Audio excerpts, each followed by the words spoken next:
சர்வதேச முதியோர் தினம் இன்றாகும்.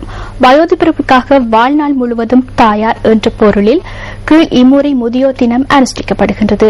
2030ஆம் ஆண்டளவில் இலங்கையின் வயோதிபரின் எண்ணிக்கை இருமடங்காக அதிகரிக்கக்கூடும் என சமூக சேவைகள் அமைச்சர் பிலிக்ஸ் பெரேரா தெரிவிக்கின்றார். வயோதிபர்களின் தேவையை அறிந்து நாட்டின் உற்பத்தி நடவடிக்கைகளை மாற்ற வேண்டும் என அவர் குறிப்பிடுகின்றார். ஐக்கிய நாடுகள் சபையினால் 1999 அக்டோபர் மாதம் 1ஆம் தேதி முதல் உலகில் உள்ள வயோதிபர்களின் எண்ணிக்கை கணக்கிடப்பட்டு வருவதாக அமைச்சர் கூறுகின்றார்.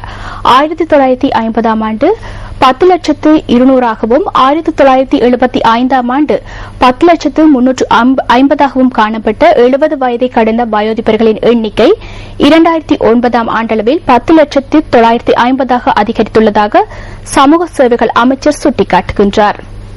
2025ஆம் ஆண்டளவில் 10,100,000ஆக இந்த எண்ணிக்கை அதிகரிக்கக்கூடும் எனவும் சனத்தொகை அதிகரிப்பு வேகம் குறைவடைந்துள்ளதாகவும் அவர் குறிப்பிடுகின்றார்.